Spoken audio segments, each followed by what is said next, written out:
अच्छा जी, अस्सलाम वालेकुम सारे दोस्तों ਨੂੰ ਸਾਰੇ ਭੈਣਾਂ ਭਰਾਵਾਂ ਨੂੰ ਉਮੀਦ ਕਰਾਂ ਤੁਸੀਂ ਸਾਰੇ ਠੀਕ ਹੋਵੋਗੇ। ਗਰਮੀਆਂ ਜਦੋਂ ਸ਼ੁਰੂ ਹੋਈਆਂ ਸਨ ਨਾ ਜੂਨ ਜੁਲਾਈ ਦਾ ਮਹੀਨਾ ਸੀ ਮੈਂ ਦੇਖਿਆ ਬਾਬੇ ਜੀ ਇੱਥੇ ਬੈਠੇ ਇਹਨਾਂ ਨੇ ਕੋਈ ਸਾਇਲ ਹੀ ਕੋਈ ਜਗ੍ਹਾ ਨਹੀਂ ਸੀ ਹੈ।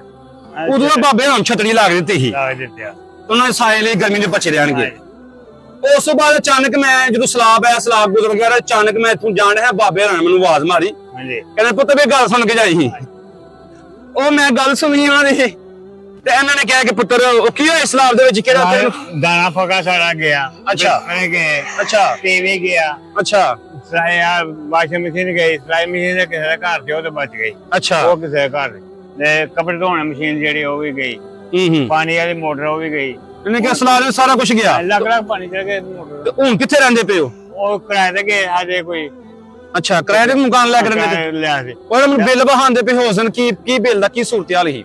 ਬਿੱਲ ਉਸੇ ਹੁਣ ਨਵਾਂ ਬਿੱਲ ਆ ਜਾਣਾ। ਅੱਛਾ ਬਿੱਲ ਮੈਂ ਜੇਬ ਵਿੱਚ ਨਹੀਂ ਪਿਛਲਾ ਨਹੀਂ ਤਾਰਿਆ ਨੇ ਪਹਿਲਾਂ ਤਾਰਨਾ ਨਹੀਂ ਬਿੱਲ ਦਾ ਬਿੱਲ ਤੁਹਾਡਾ 8800 ਤੇ 90 ਰੁਪਏ ਗੈਸ ਦਾ ਤੁਹਾਡਾ 1500 ਰੁਪਏ ਠੀਕ ਹੈ ਕਿ ਬੰਦ ਜੀ 11 12 ਦਾ ਬਿੱਲ। ਹਾਂਜੀ ਮੈਂ ਮੇਰੇ ਬਾਬਾ ਦਾ ਪੁੱਤਰ ਕਹਿਣ ਲੱਗੇ ਪੁੱਤਰ ਘਰ ਸਾਰਾ ਸਮਾਨ ਖਰਾਬ ਹੋ ਗਿਆ ਦਾਣਾ ਪੱਕਾ ਸਾਰਾ ਖਰਾਬ ਹੋ ਗਿਆ ਜਿੰਨੀਆਂ ਵੀ ਚੀਜ਼ਾਂ ਤੁਹਾਨੂੰ ਤੁਸੀਂ ਬਾਬੇ ਰਾਣੇ ਤੇ ਮੈਂ ਵੇਖਿਆ ਨਾ ਬਾਬੇ ਰਾਣਾ ਦਾ ਸਿਸਟਮ ਬੜਾ ਉਹ ਸੀ ਖਰਾਬ ਸੀ ਸਾਰੇ ਬਰਤਨ ਪੁਰਾਣੇ ਟੈਨਸ਼ਨ ਦੇ ਰਹੇ ਆ ਪਾਣੀ ਆਟਾ ਮੋਲ ਲਿਆਉਣਾ ਪਏ। ਹਾਂ ਚੌਲ ਮੋਲ ਲਿਆਉਂਦੇ ਚੌਲ ਵੀ ਖਰਾਬ ਹੋ ਗਏ। ਅੱਛਾ ਤੇ ਉਹ ਫਿਰ ਮੈਂ ਕਿਹਾ ਬਾਬਾ ਜੀ ਜਿੰਨੀ ਦੇ ਤੁਹਾਡਾ ਰੋਜ਼ਗਾਰ ਵਾਲਾ ਸਿਸਟਮ ਨਹੀਂ ਨਾ ਬਿਹਤਰ ਹੋਏਗਾ ਕਿਉਂਕਿ ਤੁਹਾਡਾ ਇਨਕਮ ਦਾ ਜ਼ਰੀਆ ਹੈ ਵੇ ਤੁਸੀਂ ਇੱਥੋਂ ਕਮਾ ਕੇ ਇੱਥੋਂ ਘਰ ਖੜਨਾ ਪਹਿਲਾਂ ਤੁਹਾਨੂੰ ਇਹ ਬਿਹਤਰ ਕੀਤਾ ਜਾਏ। ਮੈਂ ਨਾ ਸਾਰੀ ਰੇੜੀ ਅਲਹਮਦੁਲਿਲਾ ਅੱਲਾਹ ਬੜਾ ਫਜ਼ਲ ਕਰਨਾ ਮੇਰੇ ਸਾਰੇ ਭੈਣ ਭਰਾਵਾਂ ਬਹੁਤ ਸ਼ੁਕਰੀਆ ਜਿਹੜੇ ਮੇਰੇ ਨਾਲ ਸਪੋਰਟ ਕਰਦੇ ਨੇ ਨਾਲ ਮੇਰੇ ਕੰਮ ਕਰਦੇ ਨੇ ਬਹੁਤ ਸਾਰੇ ਸਾਥੀ ਹੁਣ ਆਏ ਦੁਆਵਾਂ ਦੇ ਗਏ ਤੁਹਾਡੇ ਸਾਹਮਣੇ ਤੇ ਉਹਨਾਂ ਦੇ ਸਾਥੀ ਦੁਆਵਾਂ ਦੇ ਨਾਲ ਸਾਰਾ ਕੁਝ ਹੋ ਰਿਹਾ ਤੇ ਇਹ ਤੁਹਾਡਾ ਬਾਬਾ ਜੀ ਪਹਿਲਾਂ ਇਹ ਸਿਸਟਮ ਕੀਤਾ ਬਿਹਤਰ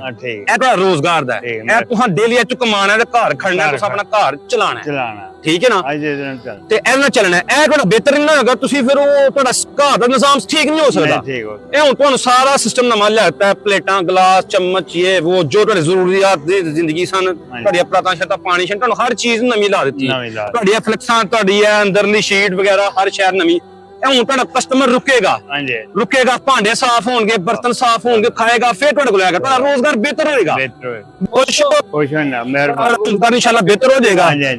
ਆਪਣੀ ਦੁਆਵਾਂ ਦੀ ਯਾਦ ਰੱਖਣਾ ਠੀਕ ਹੈ ਜਿੰਨੇ ਤੁਹਾਡੇ ਲਈ ਸਾਰਾ ਸੈਟਅਪ ਦਾ ਇੰਤਜ਼ਾਮ ਕੀਤਾ ਤੁਸੀਂ ਉਹਦੇ ਲਈ ਖੁਸ਼ੂਸੀ ਦੁਆ ਕਰਨਾ ਠੀਕ ਹੈ।